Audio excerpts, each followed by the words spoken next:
गुरु प्यारी परम सत्कार योग सात संगत जियो। आप जी सारी संगत को प्यार भरी राधा स्वामी जी।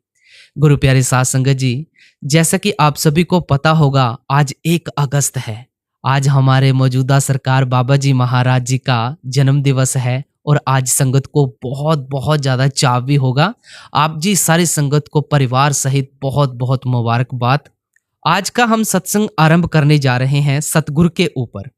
हम बड़े भाग्य वाले हैं जो हमें ऐसे मुर्शिद मिले हैं जो हमें सच्चाई की राह पर और परमार्थ के रास्ते पर चलाते हैं और भजन सिमरन की दात बख्शकर इस 84 के जेल खाने से हमें छुड़ाकर उस परम पिता परमात्मा में मिलाना चाहते हैं। तो हम भी आज ही प्रण लेंगे बाबा जी के जन्म दिवस पर कि अगर हमने बैठना शुरू नहीं किया है तो आज से ही बैठना शुरू करेंगे। आज का ये बहुत ही विशेष सत्संग होने जा रहा है मौजूदा सरकार जी के ऊपर। आप जी को बता देता हूं, मौजूदा सरकार जी का जन्म दिवस है 1 अगस्त 1954 को, 1 अगस्त 1954। कृपया अफवाहों के ऊपर आप यकीन मत किया करें, अफवाहें बहुत ज्यादा फैलती हैं। बाबा जी का जन्म दिवस डेट आप सभी को बता दी है। जब भी बाबा जी महाराज जी से कोई ऐसा सवाल किया जाता है कि बाबा जी हमारा ध्यान एकाग्र नहीं हो रहा, हमारा ध्यान नहीं लगता, तो बाबा जी महाराज बड़े ही प्यार भरे शब्दों में कहते हैं कि भाई देखो, ये ध्यान जो है ये आपके बस की बात नहीं है। हुजूर महाराज जी फरमाया करते थे, दिल लगे ना लगे, आप बैठो, बैठना सीखो। अगर आप लगातार बैठना सीखेंगे तो खुद ब खुद ध्यान आना शुरू हो जाएगा। जब आप बैठते हैं तो अपने ख्यालों को रोका मत कीजिए, आप बस बैठ जाएं, जो ख्याल आता है आने दें, ध्यान खुद ब खुद आएगा। बड़ा ही प्यार भरा आज का ये सत्संग जो हम बाणी ले रहे हैं गुरु अमरदास जी महाराज जी के, ये सत्संग हमें क्या दर्शाता है, आओ श्रवण करते हैं। सत्संग के वचन, कर्म होवे सतगुर मिलाए, सेवा सुरत शबद चित लाए। देखो, अलग अलग महात्माओं की बाणी लेने से केवल और केवल इतना ही भाव है, सिर्फ इतना ही भाव कि हर एक महात्मा का एक ही संदेश है, एक ही उपदेश है। हर एक महात्मा हमें परमात्मा की भक्ति करने का एक ही तरीका, एक ही साधन समझाता है, कोई अलग तो साधन नहीं समझाता। दुनिया में कभी कोई महात्मा अपने सेवकों के हाथों में डंडे और तलवारें देने के लिए तो आते नहीं हैं, ना ही वे महात्मा मजहबों, मुल्कों, कौमों या जाति पाति का झगड़ा खड़ा करने के लिए आते हैं। बाबा जी महाराज तो अक्सर फरमाते हैं कि भाई ये जाति पाति में आप मत उलझा करो। हमेशा बहुत से संतों ने समझाया है कि आप ऐसा ना किया करें, इससे ऊपर उठें।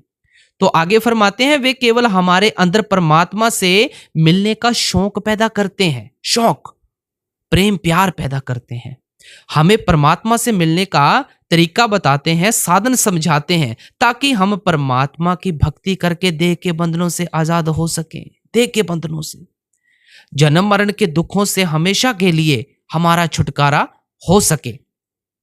ये जितने भी हमारे मजहब हैं, जितने भी आप देखते हैं, इनके रीति रिवाज हमें देखने में जरूर अलग अलग नजर आते हैं, क्योंकि ये इंसान के खुद बनाए हुए हैं, इंसान के खुद बनाए हुए। लेकिन जो रूहानियत है, असलियत है, सार वस्तु है, वह हर मजहब की तय में है, एक ही होती है। महात्मा हमारे अंदर केवल उस रूहानियत का प्यार पैदा करते हैं, उस रूहानियत का प्यार। अलग अलग कौमों, मजहबों और मुल्कों में बैठकर अलग अलग महात्माओं ने हमें अलग अलग लफ्जों के जरिए उस एक रूहानियत को समझाने की कोशिश की है। ऋषि मुनि हमेशा से उसको आकाशवाणी, राम धुन, निर्मल नाद, दिव्य ध्वनि आदि शब्दों से याद करते हैं। मुसलमान फकीरों ने उसी रूहानियत को कलमा, निदाए सुल्तानी, बागे आसमानी कहा है और अन्य कई शब्दों से याद किया है। गुरु घर ने उसी रूहानियत को भाई गुरबाणी कह दिया, धुर की बाणी कह दिया, सच्ची बाणी कह दिया। शब्द, नाम, हुक्म, अकथ कथा, हरि कीर्तन आदि कई शब्दों से याद किया है। हजरत ईसा ने उसी रूहानियत को वर्ड कह दिया, कहीं लोगोस कह दिया, कहीं होली गोस्ट कह दिया।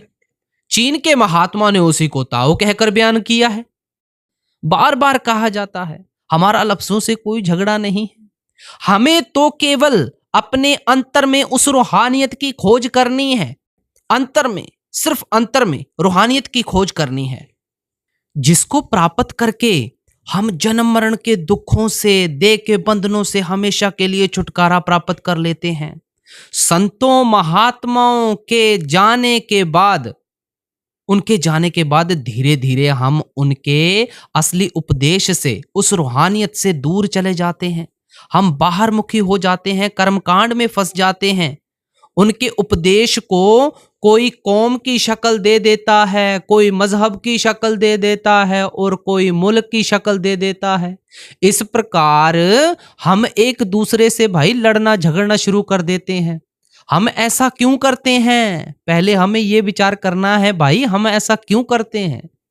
अपने पेट के लिए करते हैं, अपनी इज्जत और मान बढ़ाई के लिए करते हैं।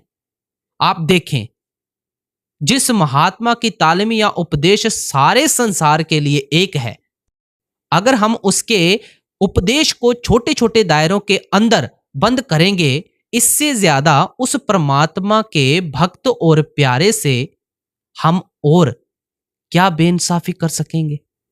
गुरु घर की बाणी है, खत्री ब्राह्मण सूद वैश्य उपदेश चौं वर्णों को साझा, चौं वर्णों को साझा। चारों वर्णों में हर एक इंसान आ जाता है। गुरु साहिब का भाव है कि आपका उपदेश किसी खास कौम के लिए नहीं है, खास फिरके के लिए नहीं है, किसी खास मुल्क के लोगों के लिए नहीं है। यह उपदेश कुल आलम के लिए है, कुल आलम के लिए। दुनिया के हर इंसान के लिए एक ही उपदेश है, एक ही उपदेश।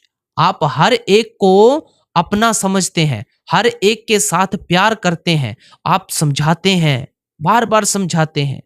ना को वैरी नहीं बिगाना, सगल संग हमको बन आई। गुरु साहिब कहते हैं कि ना हमारा दुनिया में कोई दुश्मन है और ना ही हमें इस रचना में कोई जीव बेगाना नजर आता है। सारे ही उस परमात्मा के बनाए हुए हैं। हर एक के अंदर वह परमात्मा बैठा हुआ है, इसलिए हमें हर एक इंसान प्यारा लगता है। गुरु अमरदास जी फरमाते हैं, जिय जंत सब तिस दे, सबना का सोई, मंदा किसनो आखिए, जे दूजा होई। आप कहते हैं, हे परमात्मा, ये दुनिया के सब जीव तेरे पैदा किए हुए हैं, हर एक के अंदर तू खुद बैठा हुआ है। बुरा तो मैं उस जीव को कह सकूंगा अगर उसको किसी और ने पैदा किया हो या उसके अंदर कोई और परमात्मा रहता हो। देखें, आप हमारे विचार को कितना ऊंचा ले जाने की कोशिश करते हैं, फिर आपने हमें मालिक के आगे क्या प्रार्थना करनी सिखाई है? तेरा पाणे सरबद्दता पला, तेरे पाणे सरबद्दता पला, कि सुबह उठकर परमात्मा से सारी दुनिया का भला मांगना चाहिए। आप खुद सोचें, जो सारी दुनिया का भला मांगेगा वह किसी की निंदा किस तरह कर सकता है? किसी से नफरत किस तरह कर सकता है? किसी के गले काटने की स्कीमें किस तरह सोच सकता है? सो महात्मा तो सारे आलम के लिए आते हैं, सारे आलम के लिए। वे तो जगत गुरु बनकर आते हैं और सारे आलम को एक ही शब्द या नाम का उपदेश देते हैं। गुरु घर की बाणी का कोई शब्द ले लें, पन्ना पन्ना, तुक तुक शब्द की महिमा करता है, नाम की महिमा करता है। गुरु अमरदास महाराज जी समझाते हैं, सच्चे शब्द सच्ची पत होई, बिन नावे मुक्त ना पावे कोई। आप केवल सच्चे शब्द की कमाई करके ही सच्ची इज्जत हासिल कर सकेंगे या मालिक से मिलने का फख्र हासिल कर सकेंगे। उस नाम की कमाई के बिना आप कोई उपाय करें, कोई तरीका सोचें, आपका देह के बंधनों से भाई कभी छुटकारा नहीं हो सकता, कभी नहीं हो सकता। फिर गुरु साहिब कहते हैं, संतो गुरमुख पूरा पाई नामो पूज कराई। कोई मालिक का भक्त या प्यारा मिल जाए, वह हमें नाम या शब्द की कमाई करने का तरीका और साधन समझा दे, तब ही हम मालिक की भक्ति या पूजा कर सकते हैं। गुरु नानक साहिब समझाते हैं, बिन नावे को संग ना साथी, मुक्ते नाम त्यावणिया। अच्छी तरह इस चीज को आप मन में बसा लें कि उस नाम की कमाई के बिना दुनिया में से कोई चीज साथ नहीं जाएगी, कोई नहीं जाएगी। हम जब भी मुक्ति हासिल करेंगे, केवल और केवल शब्द की कमाई के जरिए, नाम की कमाई के जरिए। गुरु अर्जुन देव जी ने समझाया था, संत जनों मिल पायो, सच्चा नाम संभाल, तो साबद हो जिय का इथे ओथे, इथे ओथे नाल। गुरुमुखों के पास जाकर सच्चे शब्द की कमाई करें, सच्चे नाम की कमाई करें। यही एक तोशा है जिसको हासिल करके आप जिंदगी के भी 10 दिन सुख से काट सकते हैं और जिस चीज को पल्ले बांधकर अपने साथ ले जा सकते हैं। ये भी गुरु घर ने हमें बड़ी बड़ी ही अच्छी तरह खोलकर समझाया है कि नाम की कमाई के बिना मालिक की और कोई भक्ति या पूजा नहीं है। दुनिया के जीव वहमों भ्रमों में फंसकर व्यर्थ कभी किसी तरफ दौड़ते हैं, कभी किसी तरफ दौड़ते हैं। गुरु साहिब कहते हैं, बिन नामे होर पूज ना होवी, परम पूली लोकाई।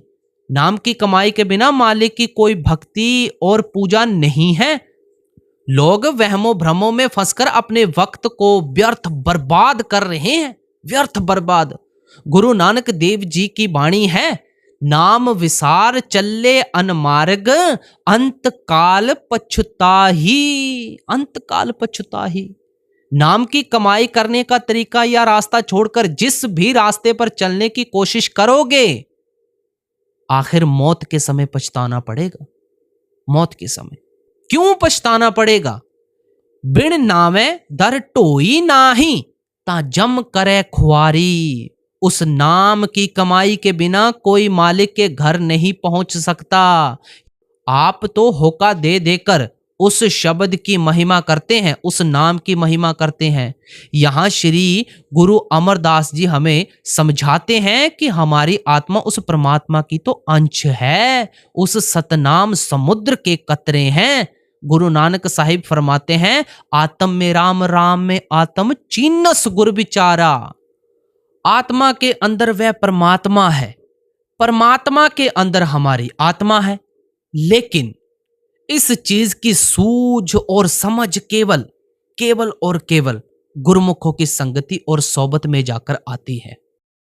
आप देखें, बड़ का दरख्त कितना बड़ा होता है पर उसका बीज कितना छोटा सा होता है। अगर कोई हमें समझाए इतना बड़ा बड़ का वृक्ष है, ये बात आसानी से कभी किसी को समझ में नहीं आती। जब उस बीज को हम जमीन के अंदर बो देते हैं, वह छोटा सा पौधा बनकर निकलता है और आहिस्ता आहिस्ता परवरिश पाकर कितना बड़ा बड़ का दरख्त हो जाता है। फिर हमें खुद ही पता चल जाता है कि इतने बड़े वृक्ष का छोटा सा बीज है और इतने छोटे से बीज के अंदर इतना बड़ा बड़ का दरख्त है। कबीर साहिब ने कहा था, कहो कबीर ए राम की अंश। हमारी आत्मा उस राम या परमात्मा की अंश है। हम उस मालिक से बिछुड़कर माया के जाल में फंसे हुए हैं। मन के अधीन होकर जो जो कर्म करते हैं, अच्छे भी करते हैं, बुरे भी करते हैं, उन सब का नतीजा साथ साथ हमारी आत्मा को भी भुगतना पड़ता है।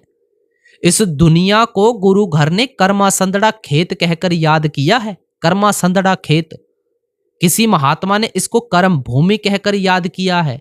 खेत में जो भी बीज बोते हैं, उसी फसल को काटने के लिए हमें खेत के अंदर जाना पड़ता है।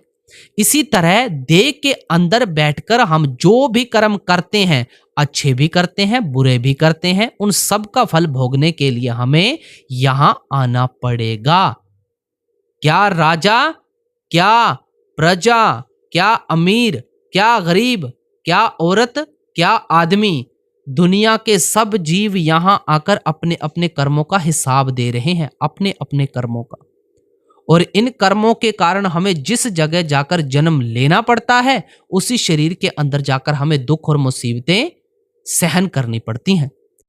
किसी शरीर के अंदर कभी कोई सुख हासिल नहीं कर सकता, शांति प्राप्त नहीं कर सकता। नीचे की योनियों की हालत देखकर तो रूह कांपना शुरू कर देती है। आप इंसान के जामे को ही आंखों के आगे रखकर देखें, जिसको हम टॉप ऑफ द क्रिएशन यानी सृष्टि का सिरताज कहते हैं। इसको मुसलमान फकीरों ने अशरफुल मखलूकात कहकर याद किया है, अशरफुल मखलूकात। ऋषि मुनि इसको नर नारायणी देह कहकर समझाते हैं। पर इस देह के अंदर बैठकर भी हम कौन सा सुख हासिल कर सकते हैं? किसी से पूछकर देख लो। कोई बीमारी के हाथों तंग आया हुआ है, कोई बेरोजगारी के हाथों दुखी हो रहा है, किसी को कर्जा लेना है, किसी को कर्जा देना है, किसी को बाल बच्चों ने तंग किया हुआ है, और कई गरीब बाल बच्चे ना होने के कारण तड़प रहे हैं। कंगालों की हालत सड़कों पर जाकर देखो, अस्पतालों के अंदर जाकर बीमारों की हालत देखो। दुनिया के अंदर तो दुख ही दुख, मुसीबतें ही मुसीबतें नजर आती हैं। आप हर रोज अखबार पढ़ते हैं, रेडियो सुनते हैं, टीवी देखते हैं। किस तरह कौमों, मजहबों, मुल्कों के झगड़े शुरू हुए बैठे हैं। कितने गरीबों का खून हो रहा है, कितनी औरतें विधवा हो रही हैं, कितने बच्चे अनाथ हो रहे हैं हर रोज। जिस नगरी के अंदर भाई ये दुर्दशा और हालत है कि हम रोटी कपड़े के लिए भटकते और तड़पते फिरते हैं, उस जगह आकर कोई सुख किस तरह हासिल कर सकता है, शांति किस तरह प्राप्त कर सकता है? जिसको इंसान के जामे में सुख नहीं मिलता, आप सोचें, सोचें भाई सोचें, उसको कौन से जामे में जाकर सुख मिलेगा? भेड़ों के जामे में, मुर्गियों के जामे में, बकरियों के जामे में, जिनके गलों पर हमारे पेट के लिए दिन रात छुरियां चल रही हैं। इसलिए गुरु अमरदास जी ने उपदेश दिया था, फिर सच्चे ते सदा सुहागण। हमारी आत्मा स्त्री है, वह परमात्मा इसका पति है। जब तक ये रूह रूपी स्त्री परमात्मा रूपी पति के चरणों तक नहीं पहुंचती, ये कभी सुहागिन नहीं हो सकती। इसका कभी जन्म मरण के दुखों से छुटकारा नहीं हो सकता। इसलिए सब महात्मा हमारे अंदर उस मालिक से मिलने का इश्क पैदा करते हैं, मालिक से मिलने का प्रेम और प्यार पैदा करते हैं।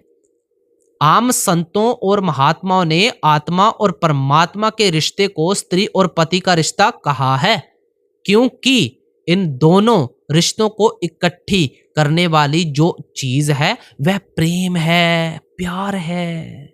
आत्मा और परमात्मा का जो रिश्ता है ये भी सिर्फ भक्ति का रिश्ता है, प्रेम और प्यार का रिश्ता है।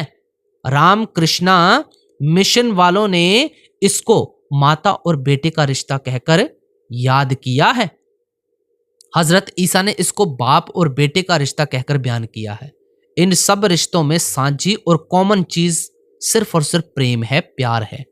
आत्मा और परमात्मा को इकट्ठा करने वाली चीज भी प्रेम है। हम किसी कौम के आधार पर, मजहब के आधार पर, मुल्क के आधार पर वापस जाकर परमात्मा से नहीं मिल सकते। केवल प्रेम के जोर से, प्यार और इश्क के जोर से वापस जाकर मालिक से मिल सकते हैं। गुरु गोविंद सिंह जी ने कहा था, जिन प्रेम कियो तिन ही प्रभ पायो। जिनके हृदय में मालिक से मिलने का प्रेम है, इश्क है, प्यार है, विरह है, उनको ही फख्र हासिल होगा कि वे वापस जाकर परमात्मा से मिल सके। दादू साहिब भी फरमाते हैं, इश्क अल्लाह की जात है, इश्क अल्लाह का अंग, इश्क अल्लाह औजूद है, इश्क अल्लाह का रंग। मालिक का नाम ही इश्क है, प्रेम है, प्यार है। अगर उस परमात्मा की जाति पूछते हो कौम पूछते हो, मजहब पूछते हो, तो दादू साहिब फरमाते हैं वह इश्क है, प्रेम है, प्यार है। पलटू साहिब ने भी समझाया था, साहिब के दरबार में केवल भक्ति प्यार। मालिक के घर पहुंचने के लिए केवल भक्ति की जरूरत होती है, प्रेम और प्यार की जरूरत होती है। इसलिए हम अक्सर कहते हैं भाई, प्रेम परमात्मा है और परमात्मा प्रेम है। मालिक का असली रूप ही प्यार है और हम प्यार के आधार पर ही वापस जाकर परमात्मा में समा सकते हैं। गुरु अमरदास जी ने समझाया था, कामण गुणवंती हरि पाए, पै पाई सिगार बनाए। हमेशा दो गुणों वाली स्त्री अपने पति को अच्छी लगती है। उसके दो गुण कौन से हैं?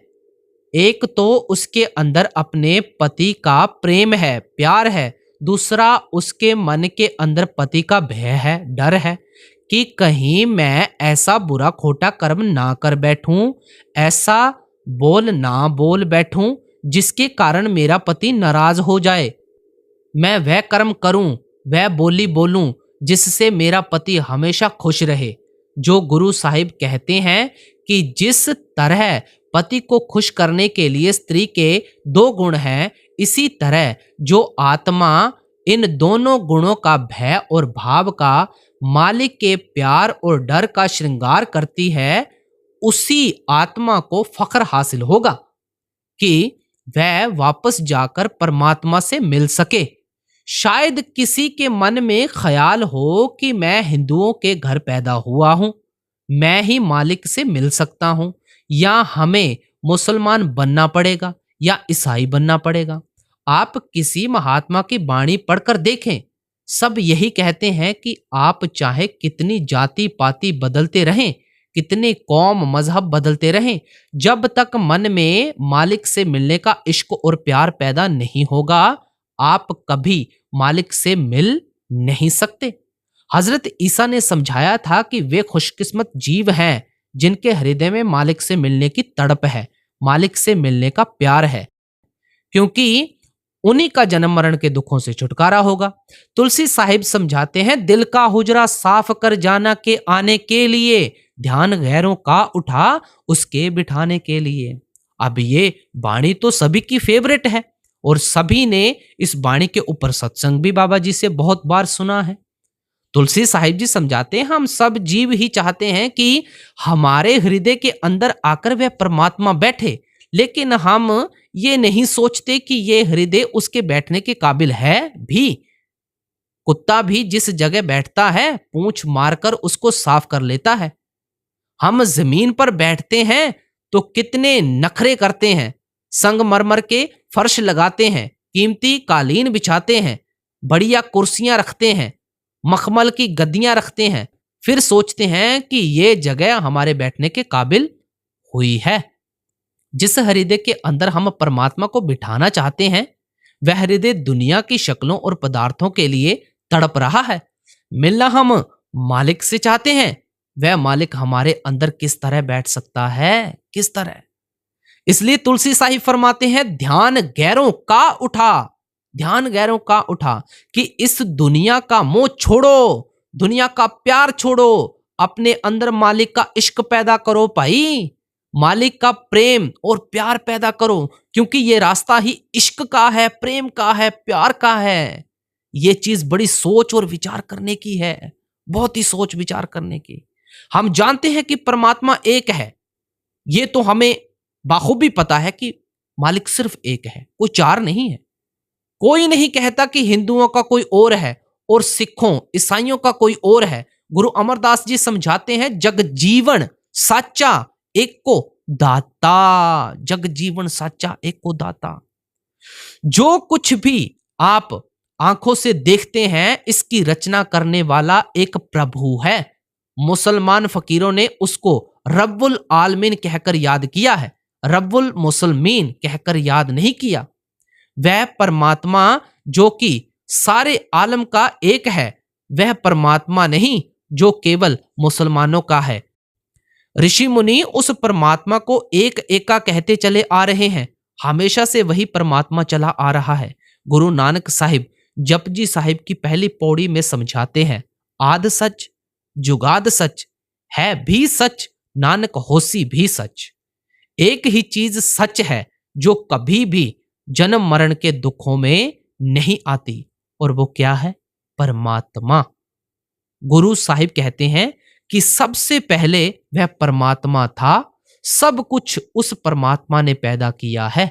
सतयुग में भी वही था, त्रेता और द्वापर में भी वही था, अब भी है।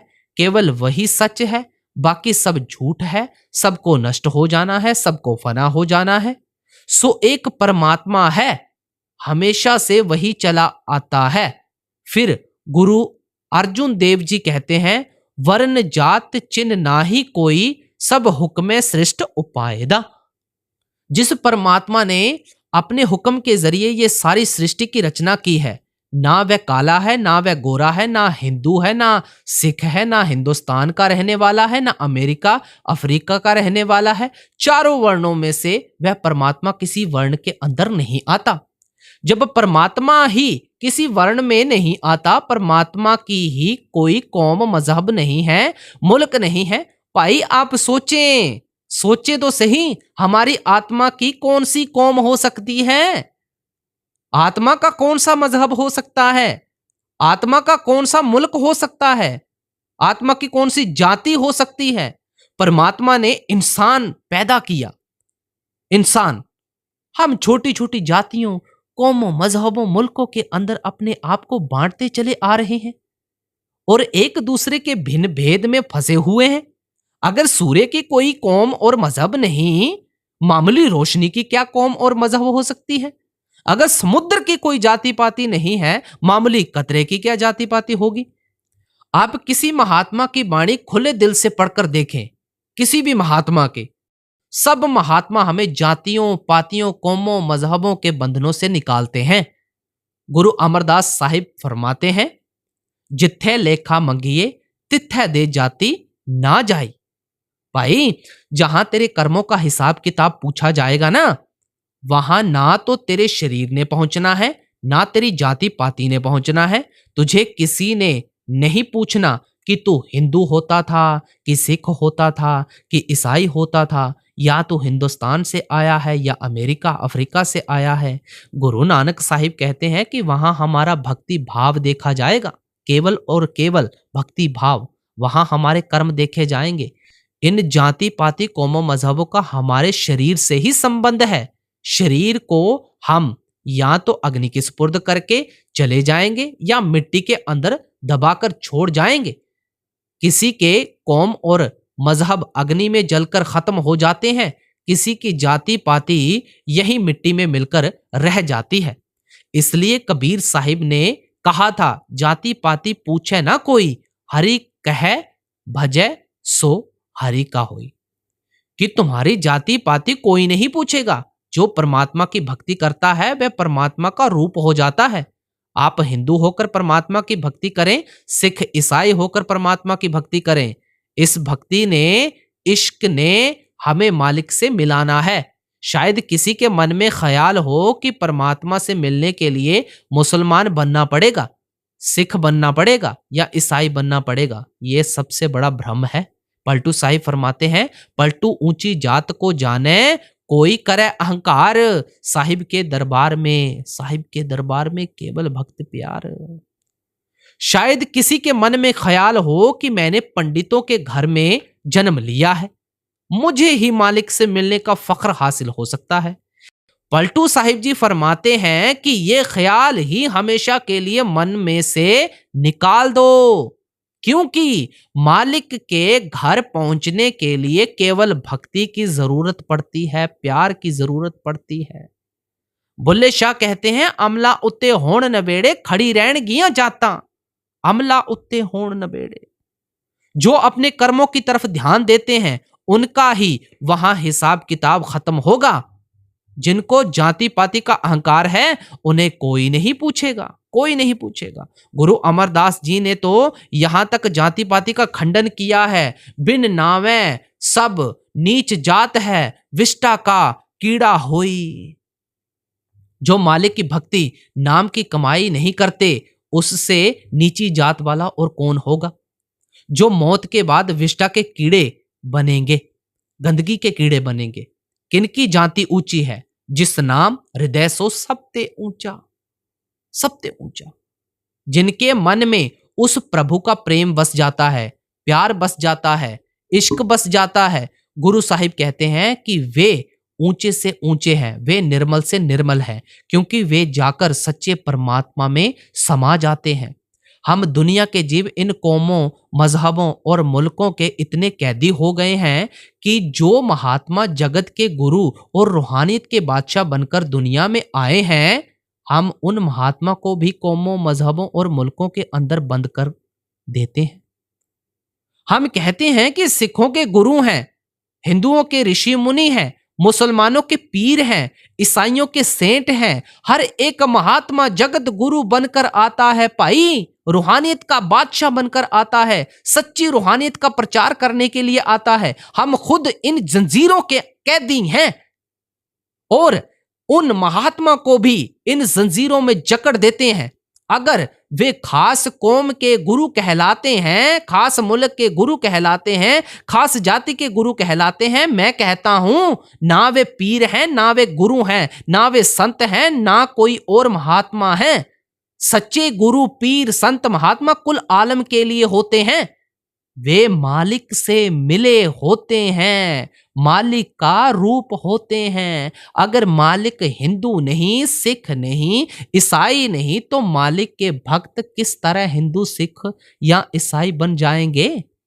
गुरु अर्जुन साहिब फरमाते हैं, गुरु परमेश्वर एक को जान। आप समझाते हैं कि संत सतगुरु अकाल पुरुष में मिले हुए हैं। वे यहां होते हुए भी अकाल पुरुष हैं और आगे भी अकाल पुरुष हैं। मैं आगे चलकर अर्ज करूंगा कि संत सतगुरु किस तरह परमात्मा का रूप होते हैं और उनका परमात्मा से क्या संबंध होता है। मैंने अर्ज की थी कि अगर समुद्र की कोई कौम नहीं है, कोई मजहब नहीं है, तो समुद्र की लहरों की कौन सी कौम, कौन सा मजहब हो सकता है। ये छोटे छोटे दायरे संतों, महात्माओं के नहीं, हमारे अपने पैदा किए हुए हैं, दुनिया के स्वार्थी लोगों के पैदा किए हुए हैं। ये सब स्वार्थी लोगों की एक दूसरे के प्रति नफरत पैदा करने की, एक दूसरे से लड़ाने की स्कीमें हैं। मालिक के सच्चे भक्त कुल मालिक का प्रेम पैदा करते हैं, उसकी मखलूक का प्रेम पैदा करते हैं। इसलिए गुरु घर हमें कि अगर तुम परमात्मा से मिलना चाहते हो, सबसे पहले अपने अंदर इश्क पैदा करो, प्रेम और प्यार पैदा करो। हम सब दुनिया के जीव अपनी अपनी अकल के अनुसार परमात्मा को ढूंढने की कोशिश करते हैं। आप देखें, हम जप तप करते हैं, पूजा पाठ करते हैं, दान पुण्य भी करते हैं, घर बार छोड़कर जंगलों पहाड़ों में छिपकर बैठ जाते हैं। हम सरोवरों में जाकर स्नान करते हैं, ग्रंथ पोथियां वेद शास्त्र पढ़ते हैं। ये सब साधन, सारे तरीके हम एक परमात्मा से मिलने के लिए करते हैं। लेकिन गुरु साहिब फरमाते हैं कि कोशिश तो हम दुनिया के सब जीव अपनी अपनी अकल के मुताबिक करने में लगे हुए हैं, लेकिन हम अपनी कोशिश में कामयाब तब हो सकेंगे जब परमात्मा खुद हम पर दया, मेहर और बख्शिश करके हमें अपने साथ मिला लेगा। हम दुनिया के जीव अंधे हैं, वह परमात्मा आंखों वाला है। अंधे की ताकत ही नहीं कि आंखों वाले को पकड़ सके। जब तक आंखों वाला अंधे को आवाज देकर अपने नजदीक नहीं बुलाता या उसकी उंगली पकड़कर उसको अंधेरे में से बाहर नहीं निकालता, गुरु अमरदास जी ने फरमाया था, हर साचे पावे सा पूजा होवे। कि भाई जब उस परमात्मा को भाएगा, जब उस परमात्मा को मंजूर होगा, तब ही तू परमात्मा की भक्ति कर सकेगा। इस शब्द के आखिरी में जाकर समझाते हैं, जीवन मरना सब तुध है ताई, जिस बख्शे तिस दे वडियाई। हे परमात्मा, हर इंसान का जन्म और मरण तेरे हाथ में है। जिन जिन पर तू दया मेहर और बख्शिश करता है, उनको ही तुझसे मिलने की वड्याई प्राप्त हो सकती है। गुरु अमरदास जी फरमाते हैं, जिसनो देई सोई जन पावे, होर क्या को करे चतुराई। जिन पर तू बख्शिश कर दे, उनको ही तेरे साथ मिलने का फख्र हासिल हो सकता है। यहाँ किसी की अकल, किसी की चतुराई, किसी की खोज काम नहीं देती। अब मन में ख्याल आता है कि परमात्मा तो सचखंड में बैठा हुआ है, हम माया के जाल में फंसे हुए हैं। वह इतना ऊंचा और निर्मल है, हम इतने नीचे हैं, मैले हैं, गंदे हैं। हमने मालिक की शक्ल नहीं देखी, रंग रूप नहीं देखा। हम उस परमात्मा से प्यार किस तरह कर सकते हैं, जिसको कभी देखा नहीं, जिसके रंग रूप का ही पता नहीं। हम उसकी भक्ति किस तरह कर सकते हैं, उसकी हम पूजा किस तरह कर सकते हैं। यहाँ गुरु साहिब कहते हैं, कर्म होवे सतगुर मिलाए। जब वह परमात्मा चाहता है कि कोई उसकी भक्ति करे, खोज करे, पूजा करे, तो परमात्मा उसको अपने किसी भक्त की संगति में, गुरुमुख की संगति में ले जाता है।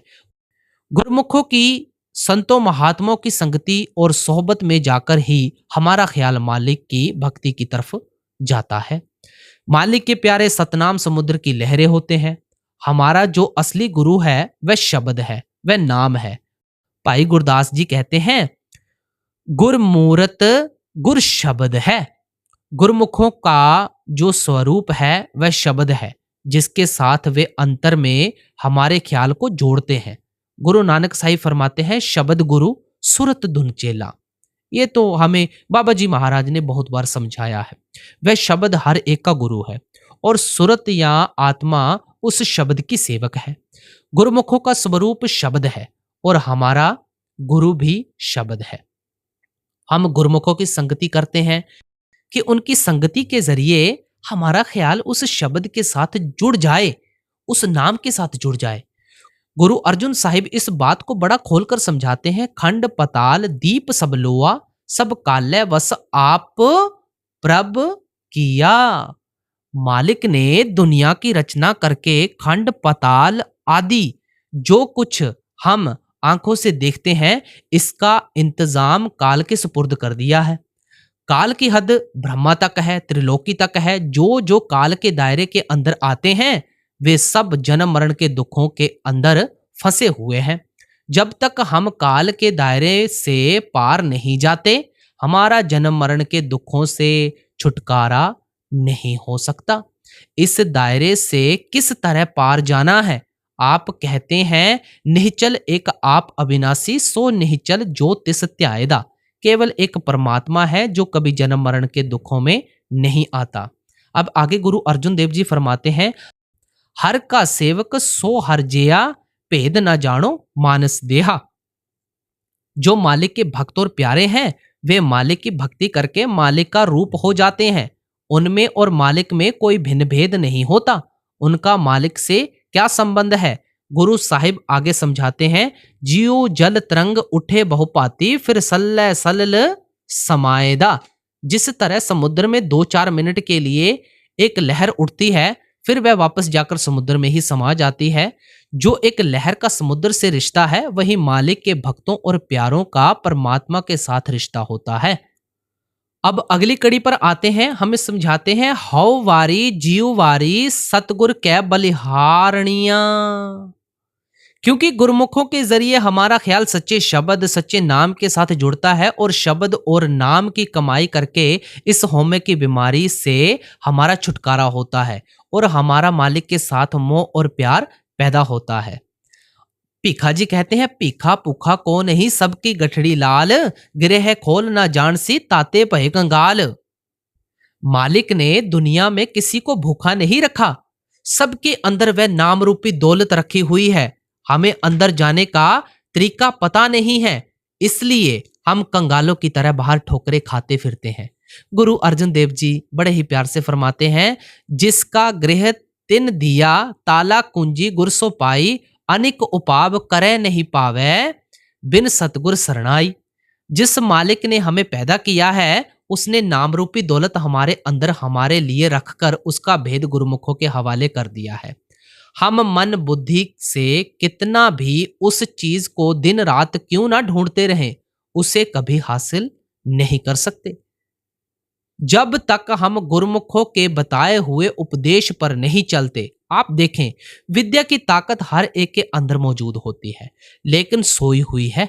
स्कूलों कॉलेजों में जाएं, उस्तादों की ताबेदारी करेंगे, रातों में जागेंगे, मेहनत करेंगे, तो वह सोई हुई ताकत आहिस्ता आहिस्ता जागना शुरू कर देती है। जिनके पास विद्या की इतनी इतनी डिग्रियां हैं, जरा उनसे पूछकर देखें उनके अंदर उस्ताद ने कौन सी चीज रगड़ कर डाली है। केवल उस्तादों की संगति और सोहबत करने से ही आज वे इतने विद्वान हुए बैठे हैं। जो उस्तादों से डरते हुए दौड़ आते हैं, विद्या की ताकत तो उनके अंदर भी है, लेकिन सोई हुई आती है और सोई हुई ही चली जाती है। गुरुमुखों ने हमारे ख्याल को वहमों भ्रमों और संकल्पों में से निकालकर सच्चे नाम और शब्द के साथ जोड़ दिया, जिसकी कमाई करने से हमारे अंदर से माया का मोह निकल गया, मालिक से मिलने का सच्चा प्यार, सच्चा इश्क पैदा हो गया। इसलिए गुरु साहिब हमारी ओर से मालिक के आगे अरदास करते हैं कि हम अपने सतगुर पर बलिहार जाते हैं, कुर्बान जाते हैं, अपने आप को उन पर न्यौछावर करते हैं। अब अगली कड़ी में फरमाते हैं, गुरमति प्रगास होया जी अन दिन हरि गुण गावणिया। अब अंदर की तरफ रूहानी इशारा करते हैं, गुरमति प्रगास होया जी। जिस वक्त मन की मति छोड़ दी, गुरुमुखों के बताए हुए उपदेश पर चलना शुरू कर दिया, गुरु साहिब कहते हैं कि हमारे अंदर प्रकाश हो गया। प्रकाश किस चीज का? हमारे रास्ते में से अज्ञानता का अंधेरा, माया का मोह, माया का प्यार दूर हो गया।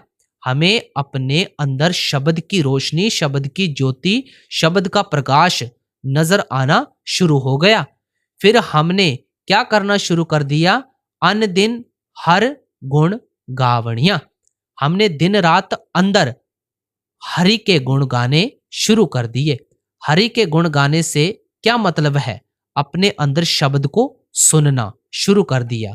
गुरु अमरदास जी कहते हैं, गोविंद गोविंद कहे दिन राती, गोविंद गुण शब्द सुनावणिया। कि भाई तू गोविंद गोविंद कहने से गोविंद के गुण नहीं गा सकता। अगर गोविंद के गुण गाने हैं तो केवल शब्द को अपने अंदर सुन, शब्द को पकड़। आप समझाते हैं कि जब गुरुमुखों के उपदेश पर चलकर अपने ख्याल को आंखों के पीछे इकट्ठा किया, हमने अपने अंदर उस ज्योति के दर्शन करने शुरू कर दिए, उस प्रकाश को देखना भी शुरू कर दिया। और जो धुनकार धुने हमारे अंदर उठ रही हैं, निर्मल नाद हमारे अंदर बज रहा है, हमने उस शब्द को भी अपने अंदर सुनना शुरू कर दिया। गुरु साहिब उस शब्द की महिमा करते हैं जिसके अंदर प्रकाश भी है, जिसके अंदर आवाज भी है।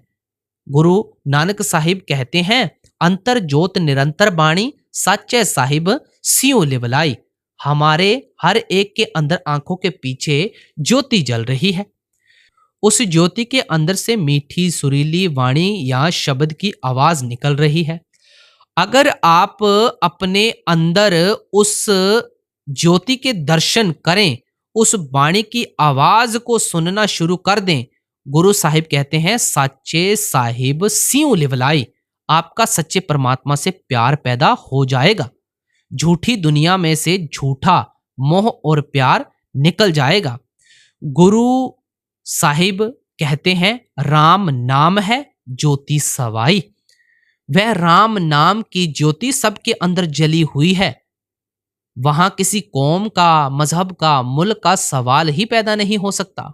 पलटू साहिब कहते हैं, निकसै एक आवाज चिराग की ज्योति माही, ज्ञान समाधि सुने और को सुनता नाही।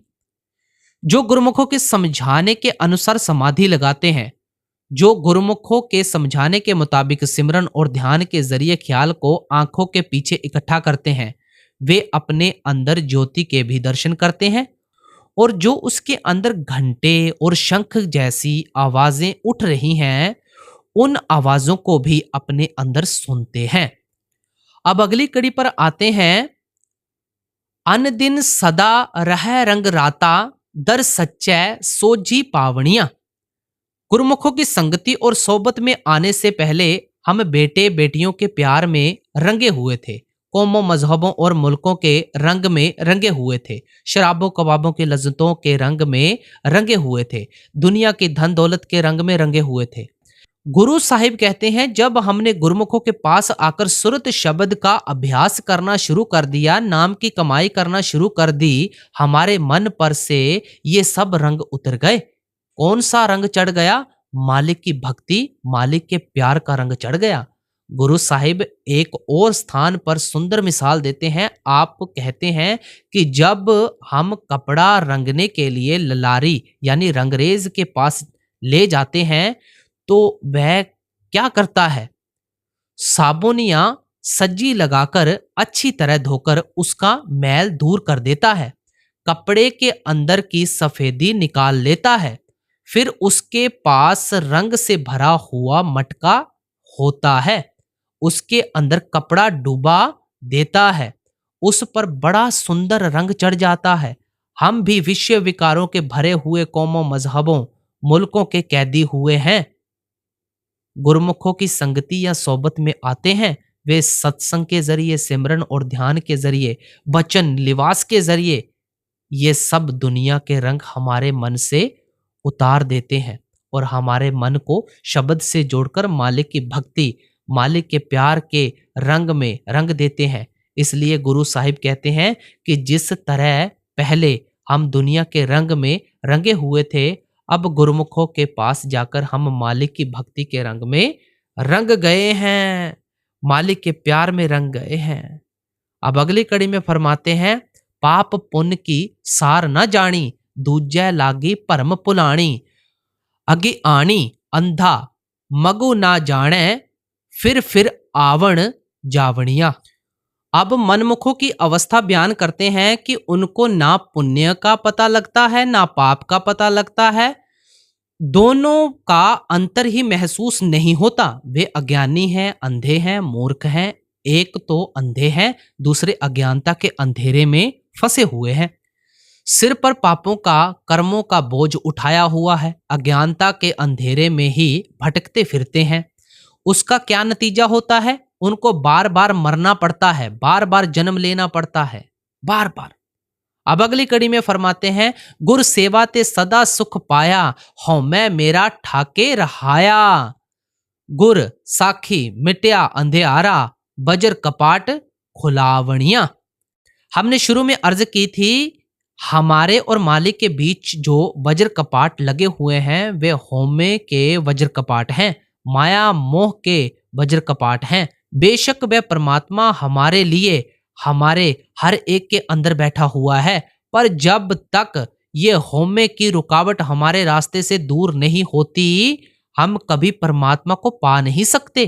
गुरु साहिब कहते हैं कि यह जो तुम्हारे अंदर जबरदस्त वज्र कपाट लगे हुए हैं, जब गुरुमुखों के पास जाकर शब्द या नाम की कमाई करते हो, वे वज्र कपाट तुम्हारे रास्ते से दूर हो जाते हैं, तुम्हारी आत्मा निर्मल हो जाती है, मालिक से मिलने के काबिल हो जाती है। अब अगली कड़ी में फरमाते हैं, होमै मर मान वसाया, गुर चरणी सदा चित लाया, गुर कृपा ते मन तन निर्मल, निर्मल नाम त्यावणिया। गुरुमुखों के पास आने से पहले ना हमारा तन निर्मल था, ना हमारा मन निर्मल था, और ना आत्मा निर्मल थी। हमारा मन विषय विकारों में फंसा हुआ था, शराबों कबाबों इंद्रियों के भोगों के रसों में फंसा हुआ था। जो इंद्रिय चाहती थी, इसको अपने घाट पर खींचकर ले जाती थी। आप फरमाते हैं कि जिस वक्त गुरुमुखों के बताए हुए उपदेश पर चलें, गुरमत पर चलें, जिसके बारे में पीछे खोलकर समझा चुके हैं, जब गुरुमुखों के कहने के अनुसार सुरत शब्द का अभ्यास किया, हमारा तन निर्मल हो गया, भाव हमारा ख्याल 9 द्वारों में से निकलकर आंखों के पीछे इकट्ठा हो गया। फिर हमारा तन निर्मल हो गया। भाव मन शब्द को पकड़कर ब्रह्मा त्रिकुटी अपने ठिकाने पहुंच गया। जब मन निर्मल हो गया तो हमारी आत्मा भी निर्मल हो गई। यह मन के पंजे से आजाद हो गई। हम अपने आप को पहचानने के काबिल बन गए। गुरु अमरदास जी ने कहा था, जिन अंतर शब्द आप पछाणे गतमित ते नहीं पाए। जो अंतर में शब्द को पकड़कर अपने आप को पहचानते हैं, भाव मन और माया के दायरे से पार चले जाते हैं, मालिक से मिलने की असल गति या युक्ति उन गुरुमुखों को ही प्राप्त होती है। अब अगली कड़ी में फरमाते हैं, जीवन मरना सब तुध है ताई, जिस बक्से तिस देव आई। जिस नुक्ते से आपने शब्द शुरू किया था, सब कुछ समझाकर फिर उसी पर ले आते हैं। आपने फरमाया था कि मालिक को भाएगा, मालिक को मंजूर होगा, तब ही मालिक की भक्ति कर सकेंगे। सारे शब्द में खोलकर समझाया है कि वह मालिक हम पर दया किस तरह करता है, मेहर और बख्शिश किस तरह करता है। सब कुछ समझाकर फिर उस मालिक के आगे हमारी तरफ से अर्ज करते हैं, जीवन मरना सब तुझे ताई, जिस बक्से तिस देव आई। हे परमात्मा, हमारा सबका जन्म मरण तेरे अपने हाथ में है। जिन जिन पर तू दया करता है, मेहर करता है, उनको ही तेरे साथ मिलने की वड्याई मिलती है। एक जगह गुरु साहिब कहते हैं, जिस आप भुलाए सो, जिसको तू ही भुलाना शुरू कर दे, भ्रमों में डाल दे, वे बेचारा किस तरह इन झमेलों में से निकल सकता है। तू ही दया करे तो कहीं इस माया के जाल में से किसी का ख्याल निकलकर तेरी भक्ति की तरफ लगे, तेरे प्यार की तरफ लगे। अब सारा सत्संग फरमाकर हमें अंत की कड़ियों में क्या फरमाते हैं, नानक नाम त्याई सदा तू जम्मन मरण सवारण्या। इस छोटे से शब्द में गुरु नानक साहिब के उपदेश के बारे में तीसरी पातशाही गुरु अमरदास जी ने हमें बड़ा खोलकर समझाया है कि मालिक की बख्शिश होगी तब ही हम मालिक की भक्ति करेंगे। मालिक किस तरह बख्शिश करता है, गुरमुखों के जरिए करता है। गुरमुख किस तरह रचना में से हमारा मोह और प्यार निकालते हैं। सुरत शब्द का अभ्यास क्या है, आपने समझाया है कि तन में से मन को निकालना और मन को शब्द से जोड़ना, मन और माया के दायरे से पार ले जाना, ये सुरत शब्द का अभ्यास है। जब तक हम शब्द की कमाई नहीं करते, नाम की कमाई नहीं करते, हमारा किसी का मुक्ति हासिल करने का सवाल ही पैदा नहीं होता। हमने शुरू में अर्ज की थी, गुरु घर की कोई बाणी ले लें, कोई शब्द ले लें, पन्ना पन्ना तुक तुक शब्द की महिमा करता है, नाम की महिमा करता है। गुरु नानक साहिब फरमाते हैं, नानक नाम ना विसरे, छूटे शब्द कमाई। भाई, नाम को तो कभी सपने में भी भुलाने की कोशिश ना कर। जब भी तू देह के बंधनों से छूटेगा, जन्म मरण के दुखों से बचेगा, केवल शब्द की कमाई करके, नाम की कमाई करके।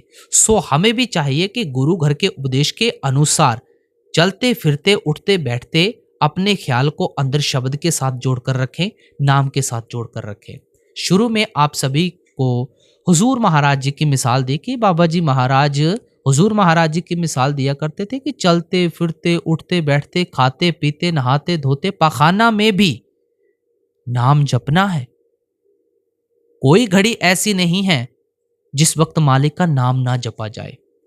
तो आज इस खास अवसर के ऊपर, बाबा जी महाराज के जन्म दिवस के ऊपर, आओ आज के दिन से ही हम शुरू करते हैं, बैठना शुरू करते हैं। ध्यान तो हमारे बस की बात नहीं है, ध्यान तो खुद ब खुद आएगा जब मालिक की बख्शिश होगी। लेकिन आओ आज से हम बैठना शुरू करते हैं। तो बाबा जी महाराज जी की तरफ से आपको बहुत बहुत प्यार और बाबा जी के जन्म दिवस की एक बार फिर से आप सारी संगत को परिवार सहित हार्दिक शुभकामनाएं। जाते जाते आप सभी से बेनती करूंगा कि चैनल को सब्सक्राइब करके ऑल नोटिफिकेशन बेल जरूर दबा दें और हमारी वेबसाइट के ऊपर भी आप जरूर विजिट कीजिएगा, niswarsewa.co पर, लिंक डिस्क्रिप्शन में है।